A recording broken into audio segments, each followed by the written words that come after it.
அன்பான மாணவ செல்வங்கள் அனைவருக்கும் வணக்கம். பலமே வாழ்வு, பலவீனமே மரணம், மிகப்பெரிய உண்மை இது என்ற சுவாமி விவேகானந்தரின் சிந்தனை துளியோடு இந்த பதிவை நம்ம பார்க்கலாம். இந்த பதிவில் national income and social accounting, தேசிய வருவாய் மற்றும் சமூக கணக்கிடுதல் எப்படிங்கிறத தெரிஞ்சுக்க போகிறோம். National income is also being measured by the social accounting method. இப்போ நேஷ்னல் இன்கம் வேரியஸ் மெத்தட்ஸ் மூலயமா நம்ம தெரிஞ்சுக்கிட்டோம். இதில் நம்ம எப்படி செஞ்சுக்கலாம்னா சோஷியல் அக்கவுண்டிங் மெத்தட், சமூக கணக்கிடுதல் முறை மூலமாகவும் நம்ம நேஷ்னல் இன்கம்மை மெஷர் பண்ண முடியும் அப்படின்னு சொல்லியிருக்காங்க. Under this method the transaction among various sectors such as firms, household, government, etc. are recorded and their interrelationships traced. The social accounting framework is useful for economists as well as policy makers. அப்போ இந்த social accounting மெத்தடில் என்ன பண்ணுறான்னு கேட்டிங்கன்னா, firms, household, government, அதாவது நிறுவனங்கள், குடும்பங்கள், அரசாங்கம், இந்த துறைகளுக்கு இடையேயான தொடர்பு என்ன, இந்த துறைகளுக்கு இடையே என்னென்ன டிரான்சாக்ஷன் நடக்குங்கிறத இங்கே இந்த மெத்தட் மூலமா நம்ம தெரிஞ்சுக்க முடியும். இந்த சோஷியல் அக்கௌண்டிங் ஃப்ரேம் ஒர்க் இருக்கு இல்லையா, இது எக்கனாமிக்ஸ்ட், ஒரு பொருளாதார அறிஞர்களாக இருந்தாலும் சரி, இல்லை நாட்டுக்காக கொள்கையில் உருவாக்கக்கூடிய பாலிசி மேக்கராக இருந்தாலும் சரி, இது ரொம்ப ரொம்ப உதவியாக இருக்குது அப்படின்னு சொல்லியிருக்கிறாங்க. Because it represent the major economic flows and statistical relationship among various sectors of the economic system.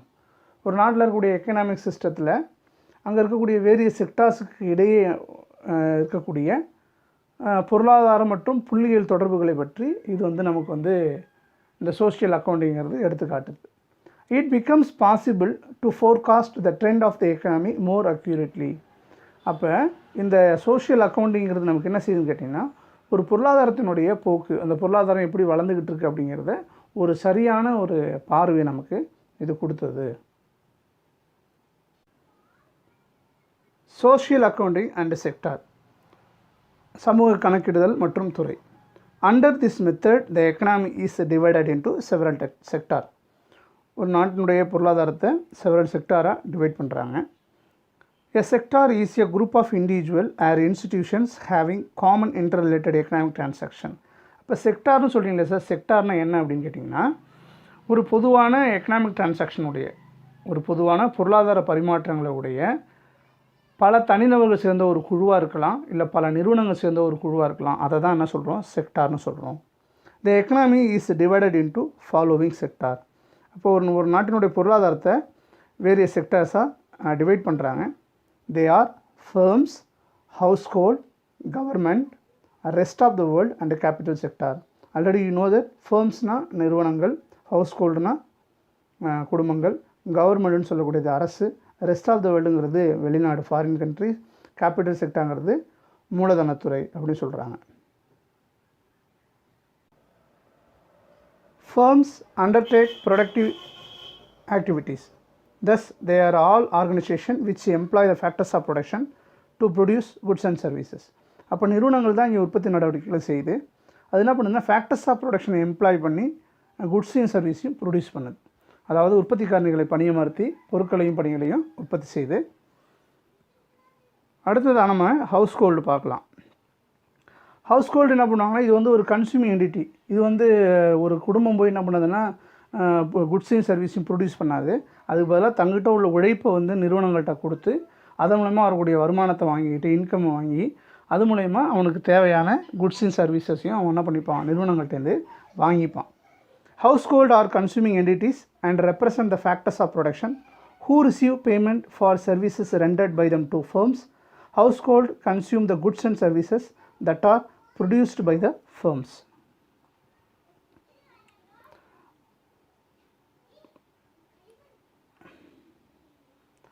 Thus, firms make payment to household for the service. அப்போ நிறுவனங்கள் என்ன பண்ணுறான்னு கேட்டிங்கன்னா, ஹவுஸ்ஹோல்டுனுடைய சர்வீஸ்க்காக அவன் பணம் கொடுத்துட்றான். Household spend money income they received on the goods and service produced by the firm. அப்போ நிறுவனங்கள் உற்பத்தி செய்த பொருட்களையும் பணிகளையும் வாங்கிறதுக்காக அவன் ஃபேக்டர்ஸ் ஆஃப் ப்ரொடக்ஷன் கொடுத்துட்டு வாங்கின இன்கம் அவன் செலவழிக்கிறான். This is a circular flow of money between these two groups. அப்போ இதான் நம்ம ஆல்ரெடி படிச்சிருக்கோம், 2 செக்டார் மாடலில் நம்ம இதை பற்றி படிச்சிருக்கோம். The government sector. The government sector refers to the economic transaction of public bodies at all levels, center, state and local. லோக்கல்னு சொல்லுடைய நம்ம உள்ளூராக இருந்தாலும் சரி, வட்டம், மாவட்டம், மாநிலம், அப்புறம் வந்து சென்ட்ரல் இப்படின்னு சொல்லக்கூடிய பல்வேறு பொதுத்துறை நிறுவனங்களுக்கு இடையே உள்ள எக்கனாமிக் டிரான்சாக்ஷன் சொல்கிறது தான் கவர்மெண்ட் செக்டார் அப்படின்னு சொல்கிறாங்க. In their work concerning social accounting, AD and Peacock have defined government as a collective person that purchase goods and service from the firms. இப்போ என்ன சொல்கிறாங்க, ஏடி அண்ட் பீகாக்னு 2 ஆத்தர் என்ன சொல்கிறாங்க, கவர்மெண்ட்டுங்கிறது ஒன்றும் இல்லைங்க, இஸ் ஏ கலெக்டிவ் பர்சன், ஒன்று சேர்க்கப்பட்ட நபர்கள். அரசாங்கத்தை என்ன சொல்கிறாரு, ஒன்று சேர்க்கப்பட்ட நபர்கள், அதை தான் கலெக்டிவ் பர்சன் சொல்லியிருக்காரு. அப்போ கவர்மெண்ட் என்ன பண்ணுறாங்க, எப்படி பர்ச்சேஸ் பண்ணுறாங்க, குட்ஸையும் சர்வீஸையும் எங்கேருந்து பர்ச்சேஸ் பண்ணுறாங்கன்னா ஃபர்ம்ஸ்டேருந்து தான், நிறுவனங்கள்டேருந்து தான் அவங்க வந்து பர்ச்சேஸ் பண்ணுறாங்க. These purchases may be financed through taxation, public borrowing or any other fiscal means. அப்போ அரசாங்கத்துக்கு வாங்குறதுக்கான பர்ச்சேஸ் பண்ணுறதுக்கான அமௌண்ட் எங்கேருந்து வரும் அப்படின்னு கேட்டிங்கன்னா, அவங்க வந்து டேக்ஸ் பண்ணுறாங்க, டேக்ஸ் லெவி பண்ணுறாங்களே, கவர்மெண்ட் வந்து வரி விதிக்கிறாங்க, அப்புறம் பற்றாக்குறை ஏற்பட்டுச்சுன்னா கடன் வாங்கிக்கிறாங்க, அதான் பப்ளிக் பாரோவிங்னா பொதுக்கடன். அப்புறம் மற்ற ஃபிஸ்கல் மீன்ஸ்னால் என்ன, மற்ற நிதி மூலயமாக கவர்மெண்ட்டுக்கு வந்து இன்கம் வரும், அது மூலயமா அவங்க வந்து குட்ஸையும் சர்வீசஸையும் பர்ச்சேஸ் பண்ணிப்பாங்க. The main functions of the government is to provide social goods. அப்போ ஒரு அரசாங்கன்ற ஒரு கவர்மெண்ட் இருந்துச்சுன்னா அதோட மெயின் ஃபங்க்ஷன் என்னவாக இருக்கும், சோஷியல் குட்ஸை வந்து அவங்க கொடுக்கணும். சோஷியல் குட்ஸ்னால் என்ன அர்த்தம் அப்படின்னா, டிஃபென்ஸ், பாதுகாக்கணும், பாதுகாப்பு, அப்புறம் பப்ளிக் ஹெல்த், பொது நலம், அப்புறம் எஜுகேஷன், இது எல்லாத்தையும் கொடுக்கக்கூடியது வந்து ஒரு கவர்மெண்ட்டுடைய main function. This means satisfying the collective wants of society. அப்படின்னா என்ன அர்த்தம், ஒரு சமுதாயத்தினுடைய ஒட்டுமொத்த தேவைகளையும் பூர்த்தி செய்கிறது யாரோட வேலையாக இருக்கும், government. However, public enterprise like post offices and railways are separated from the government sector and include as a firms. இப்போ பொதுத்துறை நிறுவனங்கள் சொல்லக்கூடிய போஸ்ட் ஆஃபீஸும் சரி, ரயில்வேவும் சரி, இதை வந்து கவர்மெண்ட் செக்டார்லேருந்து செப்பரேட் பண்ணிட்டாங்க. பொதுத்துறை நிறுவனமாக இருந்தாலும் கூட அது வந்து அரசாங்கம் சார்ந்த துறை கிடையாது, இது கவர்மெண்ட் செக்டரில் வைக்க முடியாது. பப்ளிக் செக்டார் தான் ரெண்டுமே இருந்தாலுமே அது வந்து என்ன சொல்ல முடியாது, கவர்மெண்ட் செக்டாரோட சேர்க்கல, இது தனியாக நிறுவனங்கள்னு சொல்லி பிரிச்சிருக்காங்க. ரெஸ்ட் ஆஃப் த வேர்ல்டு, அடுத்து பார்த்திங்கன்னா ரெஸ்ட் ஆஃப் த வேர்ல்டுன்னு கொடுத்துருக்காங்க. இது வந்து ஃபாரின் செக்டார்னு வச்சுக்கலாம், சிம்பிளாக சொல்லலாம். Rest of the world sector relates to the international economic transaction of the country. ஒரு நாடு மற்ற நாடுகளோடு வைத்திருக்கக்கூடிய பொருளாதார பரிமாற்றங்கள், அதான் எக்கனாமிக் டிரான்சாக்ஷன், அதை தான் நம்ம வந்து ஃபாரின் செக்டாரில் சொல்கிறோம். It contains income, export and import transaction, external loan transaction and allied overs investment income and payment. அப்போ இது எல்லாமே என்ன குறிக்கும், வெளிநாடுகள்லேருந்து வரக்கூடிய வருமானம், நம்ம வெளிநாடுகளுக்கு செய்யக்கூடிய எக்ஸ்போர்ட்டாக இருந்தாலும் சரி, இம்போர்ட்டாக இருந்தாலும் சரி, வெளிநாட்டிலேருந்து வாங்கக்கூடிய கடனாக இருந்தாலும் சரி, அப்போ இங்கேருந்து இன்னொரு நாட்டில் போய்ட்டு நம்ம இன்வெஸ்ட் பண்ணணும், அது மூலிமா வரக்கூடிய இன்கமாக இருந்தாலும் சரி, அவன்கிட்ட வாங்கின கடனுக்கு நம்ம பேமெண்ட் பண்ணுறதா இருந்தாலும் சரி, எல்லாமே இது என்ன கொடுக்குன்னா ரெஸ்ட் ஆஃப் த வேர்ல்டு செக்டாரில் நம்ம பார்க்க வேண்டியிருக்கு. அடுத்ததான் கேபிட்டல் செக்டார். கேபிட்டல் செக்டார் மூலதனத்துறைன்னு சொல்கிறாங்க. இது ஒன்றும் கிடையாது. Capital sector refers to saving and investment activity. இங்கே சேமிக்கிறாங்க, முதலீடு செய்கிறாங்க. It includes the transaction of banks. அப்போ இதில் என்ன பண்ணுறோம், வங்கிகளுக்கு இடையே உள்ள டிரான்சாக்ஷனை பற்றி இந்த கேபிட்டல் செக்டாரில் தான் வரும். இன்சூரன்ஸ் கார்பரேஷன், இப்போ நம்ம எல்ஐசிலாம் சொல்கிறோம் இல்லையா, அதுபோல் இன்சூரன்ஸ் கார்பரேஷனும் கேபிட்டல் செக்டாரில் தான் வரும். ஃபினான்ஷியல் ஹவுசஸ்னால் வங்கிகளுக்கு நிதி அளிக்கக்கூடிய நிறுவனங்களை தான் ஃபினான்ஷியல் ஹவுசஸ்ன்னு சொல்கிறோம். And other agency of the money market, பண சந்தையில் இருக்கக்கூடிய மற்ற நிறுவனங்களையும் இதில் சொல்கிறாங்க. These are not included under firms. இதெல்லாம் வந்து என்ன பண்ண மாட்டாங்க, நிறுவனங்களோட சேர்க்க மாட்டாங்க. இந்த பேங்க்ஸு, இன்சூரன்ஸு, ஃபினான்ஷியல் ஹவுசஸ் இதெல்லாம் ஒரு ஃபர்ம்ஸை பார்க்க மாட்டாங்க. These agencies merely provide financial assistance to the firms activity. அப்போ நிறுவனங்களுக்கு நிதி அளிக்கக்கூடிய ஒரு இதாக தான், ஒரு அமைப்பாக தான் இதை பார்ப்பாங்களே தவிர இதை வந்து ஃபர்ம்ஸ்னு சொல்லிட மாட்டாங்க.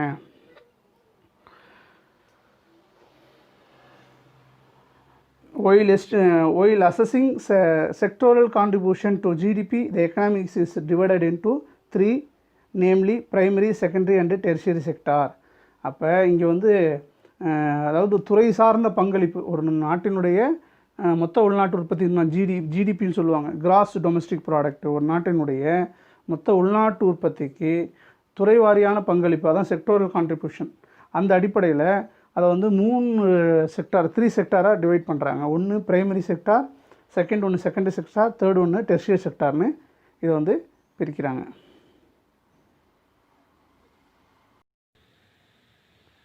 Second one, you are going to learn national income and welfare. National income தேசிய வருவாய் மற்றும் நலம். National income is considered as an indicator of the economic wellbeing of a country. ஒரு நாட்டினுடைய பொருளாதார நலம் அதை வந்து நமக்கு சுட்டி காட்டக்கூடியது எதுன்னு கேட்டிங்கன்னா நேஷ்னல் இன்கம். அதனால தான் அதை வந்து indicator of economic wellbeing of a country அப்படின்னு சொல்லியிருக்காங்க. The economic progress of the countries is measured in terms of their GDP per capita and their annual growth rate. அப்போ ஒரு நாட்டினுடைய பொருளாதார வளர்ச்சி எந்த அடிப்படையில் சொல்லப்படுதுன்னா அந்த நாட்டினுடைய ஜிடிபி பெர் கேபிட்டா அதை வச்சோம், அப்புறம் ஆனுவல் க்ரோத் ரேட் வருஷம் அதனுடைய வளர்ச்சி விகிதத்தின் அடிப்படையில் ஒரு நாட்டினுடைய பொருளாதார வளர்ச்சி சொல்லப்படுது. A country with higher per capita income is supposed to enjoy greater economic welfare with a higher standard of living. இப்போ ஒரு நாட்டில் வந்து பெர் கேபிட்டா இன்கம் வந்து அதிகமாக இருக்குது அப்படின்னா, ஒரு தனி மனிதனுடைய தலா வருமானம், அதான் பெர் கேபிட்டா இன்கம்னு சொல்லக்கூடிய அது அதிகமாக இருக்குது அப்படின்னு கேட்டிங்கன்னா அந்த நாட்டுடைய எக்கனாமிக் வெல்ஃபேரும் கிரேட்டராக இருக்கும். அதாவது பொருளாதார நலனும் வந்து அதிகமாக இருக்கும். அதே நேரத்தில் அங்கே வாழக்கூடிய மக்களுக்கு வந்து அவங்களுடைய வாழ்வாதாரம் வந்து கொஞ்சம் மேம்பட்ட நிலையில் இருக்கும். அதான் சொல்லியிருக்காங்க ஹையர் ஸ்டாண்டர்ட் ஆஃப் லிவிங் அப்படின்னு சொல்லியிருக்காங்க. But the rise in GDP R per capita income need not always promote economic welfare. அப்போ ஒரு நாட்டினுடைய எக்கனாமிக் வெல்ஃபேரை இந்த ஜிடிபி மட்டுமே, பெர் கேபிட்டா இன்கம் மட்டுமே ப்ரமோட் பண்ணிடுமா அப்படின்னா எப்போதும் கிடையாது. ஃபார் எக்ஸாம்பிள், நமக்கு வந்து பெர் கேபிட்டா இன்கம் அதிகமாக வரலாம், நிறைய லாபம் வரலாம். ஆனால் அந்த லாபம் மக்களுடைய பொருளாதார நலத்தை வந்து பாதிக்குமா பாதிக்காதா அப்படிங்கிறத பார்க்க வேண்டியது இருக்குது. சில பாயிண்ட்ஸ் எல்லாம் கொடுத்துருக்காங்க, நம்ம ஒன்று ஒன்றா பார்க்கலாம். The economic welfare depends upon the composition of goods and services provided. அப்போ ஒரு நாட்டினுடைய எக்கனாமிக் வெல்ஃபேர் பொருளாதார நலம் எதை சார்ந்திருக்கு அப்படின்னு கேட்டிங்கன்னா அங்கே ப்ரொடியூஸ் பண்ணக்கூடிய குட்ஸ் அண்ட் சர்வீஸஸ் சார்ந்திருக்கு. The greater the proportion of capital goods over consumer goods, the improvement in economic welfare will be lesser. அப்போது ஒரு நாட்டினுடைய எக்கனாமிக் வெல்ஃபேர் வந்து ரொம்ப கம்மியாக இருக்கும். எப்போன்னு கேட்டிங்கன்னா கன்சியூமர் குட்ஸை தாண்டி கேபிட்டல் குட்ஸை உற்பத்தி பண்ணலாம். கன்சியூமர் குட்ஸுங்கிறது நம்ம அன்றாட வாழ்வாதாரத்துக்கு பயன்படுத்தக்கூடிய பொருட்கள். ஃபார் எக்ஸாம்பிள் என்ன சொல்லலாம், இந்த டைரி ப்ராடக்ட்டு, வெஜிடபிள்ஸ், இதெல்லாம் நம்ம கன்சியூமர் குட்ஸ்னு சொல்லலாம். ஆனால் கேபிட்டல் குட்ஸ்னு சொல்லக்கூடியது என்ன, காரை உருவாக்கக்கூடிய மிஷின் வந்து கேபிட்டல் குட்ஸ். அப்போ கன்சியூமர் குட்ஸ்க்கு பதிலாக கேபிட்டல் குட்ஸை நீ வந்து அதிக அளவில் உற்பத்தி பண்ணேன்னா அதனால் பொருளாதார நலம் வந்து கம்மியாக தான் இருக்கும் அப்படின்னு சொல்லியிருக்காங்க. Similarly the production of luxuries is meant for rich classes only. இப்போ ஆடம்பர பொருட்களை உற்பத்தி பண்ணால் அது வந்து ஏழை மக்களுக்கு போய் சேருமா, ஏழை மக்களுடைய வாழ்க்கை தரம் உயருமா அப்படின்னு கேட்டால் இல்லை. அது யாருடைய வாழ்க்கை தரத்தை உயர்த்தும், பணக்காரனுக்காக மட்டுமே இருக்கும். செகண்ட் ஒன்று பார்த்திங்கன்னா higher GDP with greater environmental hazards such as air, water and soil pollution will be little economic welfare. இப்போ நம்மளை சுற்றி உள்ள காற்று, தண்ணி, மண் இதெல்லாம் கெடுத்து இதெல்லாம் வந்து நம்மளுடைய சுய லாபத்துக்காக அதை வந்து ஓவர் எக்ஸ்ப்ளாய்டேஷன் பண்ணி அது மூலயமா நம்ம வந்து பெர் கேபிட்டா இன்கம் ரைஸ் பண்ணிட்டா, அது மூலயமா நிறைய வருமானம் வந்தால் இன்கம் நிறைய வரும். ஆனால் அந்த நாட்டில் இருக்கக்கூடிய பொருளாதார நலம் பாதிக்கப்படும். பொருளாதார நலம், எக்கனாமிக் வெல்ஃபேருங்கிறது ரொம்ப கம்மியாக இருக்கும். அதான் செகண்ட் பாயிண்டில் சொல்லியிருக்காங்க. தேர்ட் ஒன்று பார்த்திங்கன்னா the production of war goods will show the increase in national output but not welfare. இப்போ வார் குட்ஸை நம்ம வந்து நிறைய அதிகமாக உற்பத்தி பண்ணுறோம் அப்படின்னா நம்மளுடைய நேஷ்னல் அவுட்புட் வந்து அதை வச்சு வேணால் இன்க்ரீஸ் பண்ணி காட்டிக்கலாம். நாங்கள் வந்து வார் குட்ஸ் வந்து இவ்வளோ ப்ரொடக்ஷன் பண்ணியிருக்கோம். ஆனால் அதே நேரத்தில் வார் குட்ஸ்னால் நம்மளுடைய பொருளாதார நலம், அதாவது எக்கனாமிக் வெல்ஃபேர் வந்து நல்லா இருக்குமான்னு கேட்டிங்கன்னா நல்லா இருக்க வாய்ப்பு இல்லை. ஃபோர்த் ஒன்று பாருங்கள், an increase in per capita income may be due to employment of women and children or forcing worker to work for long hours, but it will not promote economic welfare. அப்போ நம்ம என்ன பண்ணுறோம், இப்போ வந்து நம்ம per capita income அதிகமாகும் அப்படிங்கிறதுக்கு அதிகமாகணும் அப்படிங்கிறதுக்காக நம்ம என்ன பண்ணுறோம் கேட்டிங்கன்னா, உமன்ஸ் நிறையா வந்து எம்ப்ளாய்மெண்ட் பண்ணுறோம், அவங்கள வந்து வேலைக்கு அமர்த்துகிறோம். அதேமாதிரி குழந்தைங்களை வேலைக்கு அமர்த்துகிறோம், அவங்கள அதிக நேரம் வேலை செய்ய சொல்லி நம்ம கட்டாயப்படுத்துகிறோம். அதனால் வேணால் பெர் கேபிட்டா இன்கம் வந்து இன்க்ரீஸ் ஆகலாம், ஆனால் அது வந்து அவங்களுடைய பொருளாதார நலனை மேம்படுத்தாது அப்படின்னு சொல்லியிருக்காங்க. Therefore, the physical quality of life index PQLI is considered a better indicator of economic welfare. இது வந்து 11th ஸ்டாண்டர்ட்லேயே படிச்சிருக்கீங்க, PQLIங்கிறது ஃபிசிக்கல் குவாலிட்டி ஆஃப் லைஃப் இண்டெக்ஸ்னு. இதை தான் என்ன பண்ணுறாங்கன்னா, அந்த PQLI தான் எடுத்துக்கணும். எதுக்கு அப்படின்னு கேட்டிங்கன்னா, உன்னோட எக்கனாமிக் வெல்ஃபேரை வந்து நீ வந்து எக்கனாமிக் வெல்ஃபேரை பற்றி சொல்ல போகிறோன்னா, அந்த எக்கனாமிக் வெல்ஃபேரை சொல்லக்கூடிய ஒரு சரியான இண்டிகேட்டர்னு எதை சொல்கிறான், PQLI அப்படிங்கிறத சொல்கிறான். ஏன் அதை எடுத்திருக்கான் அப்படின்னு கேட்டிங்கன்னா, அதில் தான் எதை சொல்கிறாங்க, ஸ்டாண்டர்ட் ஆஃப் லிவிங்கை பற்றி சொல்கிறாங்க, ஒரு வாழ்க்கை தரத்தை பற்றி சொல்கிறாங்க, லைஃப் எக்ஸ்பெக்டன்சி அட் பர்த், ஒரு தனி மனிதனுடைய எதிர்பார்க்கப்பட்ட வாழ்நாள், அப்புறம் அந்த லிட்ரஸி, அவனுடைய படிப்பறிவு, இந்த மூணுத்தையும் பற்றி இது பேசுகிறதுனால தான் இந்த PQLI வந்து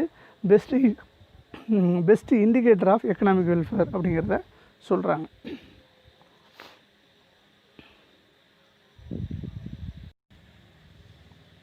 third one, national income and erosion of national wealth.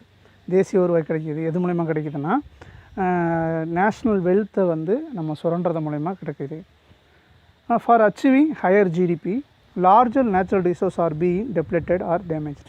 நம்ம அதிகமாக நமக்கு வந்து பெர் கேபிட்டா இன்கம், அதாவது ஜிடிபி வேணும், அப்படி மொத்த உள்நாட்டு உற்பத்தி வேணுங்கிறதுக்காக நம்ம என்ன பண்ணுறோம், இயற்கை வளங்களை என்ன பண்ணுறீங்க, தேவைக்கு அதிகமாக அதை எக்ஸ்ப்ளாய்ட் பண்ணி நம்ம வந்து அதை ஜிடிபிக்காக நம்ம அதை எக்ஸ்ப்ளாய்ட் பண்ணுறோம்.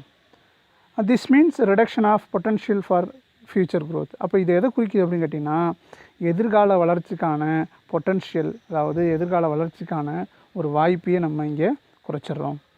Hence it is suggested that while assessing national income, loss of natural resources should be subtracted from national income. அதனால தான் இங்கே என்ன பண்ணுறாங்கன்னு கேட்டிங்கன்னா, நீங்கள் வந்து நேஷ்னல் இன்கம் வந்து அசஸ் பண்ணும்போது லாஸ் ஆஃப் நேச்சுரல் ரிசோர்ஸ், எவ்வளோ இயற்கை வளங்களை நம்ம இழந்திருக்கோம் அப்படிங்கிறத நேஷ்னல் இன்கம்லேருந்து நீங்கள் மைனஸ் பண்ணி காட்டணும், சப்ட்ராக்ட் பண்ணி காட்டணும். அப்போ தான் நீங்கள் கரெக்டாக நேஷ்னல் இன்கம்மை கரெக்டாக மெஷர் பண்ண முடியும் அப்படின்னு சொல்கிறாங்க. அப்போ நேஷ்னல் இன்கம்மை நீங்கள் அசஸ் பண்ணும்போது லாஸ் ஆஃப் நேச்சுரல் ரிசோர்ஸை அதுலேருந்து சப்ட்ராக்ட் பண்ணி காட்டணும் அப்படிங்கிறத சொல்லியிருக்காங்க. Fourth one, national income in terms of US dollar. When Indian national income is expressed in terms of US dollar, the farmer looks very low. அப்போ நம்மளுடைய Indian national income நம்ம வந்து அமெரிக்காவோட US டாலரோட ஒப்பிடும்போது அதனுடைய மதிப்பு கம்மியாக இருக்குங்கிறாங்க. ஆனால் அதே நேரத்தில் if purchasing power parity method is adopted India looks better. அப்போ வாங்கும் சக்தி, அதான் பர்ச்சேசிங் பவர் பேரிட்டிங்கிறான், இந்தியாவுடைய வாங்கும் சக்தியோடு ஒப்பிடும்போது அது வந்து இந்தியாவில் சிறந்ததாக இருக்குது அப்படிங்கிறத சொல்லியிருக்காங்க. அடுத்ததாக சோஷியல் அண்ட் என்விரான்மெண்டல் காஸ்ட், சமூக மற்றும் சுற்றுப்புறத்துக்காகக்கூடிய செலவுன்னு சொல்லியிருக்காங்க. while producing economic goods many environmental and social bads are also generated. அப்போ வந்து நம்ம பொருளாதார சார்ந்த பொருட்களை உருவாக்கும் போது அங்கே என்ன ஆகுது அப்படின்னா, சுற்றுப்புறல் சார்ந்த சில பிரச்சனைகள் ஏற்படுது, சமுதாயத்துக்கு தீங்கு தரக்கூடிய விஷயங்கள் உருவாகுது. hence they also must be considered while enumerating national income. அப்போ நேஷ்னல் இன்கம் கால்குலேட் பண்ணும்போது இதையும், அதாவது சோஷியல் ப்ராப்ளத்தையும் என்விரான்மெண்ட்டுக்காக செய்யக்கூடிய சில, அதாவது இப்போ ஒரு ஆத்தோரமாக ஒரு இண்டஸ்ட்ரி, ரிவர் சைடில் வந்து ஒரு இண்டஸ்ட்ரி இருக்குது அப்படின்னா, இப்போ லெதர் இண்டஸ்ட்ரீஸ் இருக்குன்னா, இந்த லெதர் இண்டஸ்ட்ரிலேருந்து வரக்கூடிய வேஸ்டேஜெலாம் அந்த ரிவரில் வந்து என்னாகும், கலக்கும். அப்போ அதனால் அதை பயன்படுத்தக்கூடிய மக்கள் வந்து பாதிக்கப்படுவாங்க. அப்போ அதுக்காக அரசாங்கம் செலவு பண்ணும், அந்த லெதர் இண்டஸ்ட்ரி உள்ள வந்து செலவு பண்ண மாட்டான். அப்போ அரசாங்கம் செலவு பண்ணும். அது வந்து நமக்கு வந்து அதை தான் சோஷியல் அண்ட் என்விரான்மெண்ட் காசுன்னு சொல்கிறாங்க. அப்போ நேஷ்னல் இன்கம் நீங்கள் வந்து கால்குலேட் பண்ணும்போது இதையும் மைண்டில் வச்சுக்கணும் அப்படிங்கிறத சொல்லியிருக்காங்க.